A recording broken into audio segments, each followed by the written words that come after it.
Hello friends, welcome to Kaval sisters. ఇవాళ అయితే ఈ గడియారం తిరగట్లేదండి, పోయింది. దీన్ని మనం క్రాఫ్ట్గా చేసుకుందాం. దీన్ని ఓపెన్ చేసుకుందాం. ఫస్ట్ ఇక్కడ నట్లు అయితే తీసేసుకున్నాం. గడియారం ఓపెన్ చేసుకుందాం.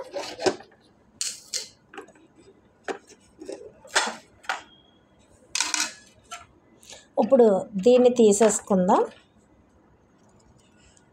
ఇవైతే ముళ్ళు తీసామండి. ఇప్పుడు దీనికి ఈ పేపర్ అంటించుకుందాం.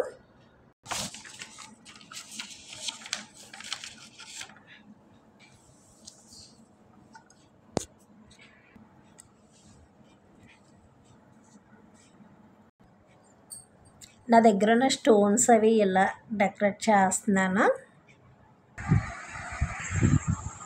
నా దగ్గర ఉన్న వాటితో అయితే ఇలా డెకరేట్ చేస్తానండి. ఇప్పుడు దీన్ని క్లోజ్ చేసుకుందాం, అద్దం అనేది బిగించుకుందాం. టోటల్ లుక్ అయితే ఇలా వచ్చిందండి. మీకు నచ్చితే లైక్ చేయండి. మరిన్ని ఇలాంటి వీడియోస్ కోసం సబ్స్క్రైబ్ చేయండి. Thank you for watching.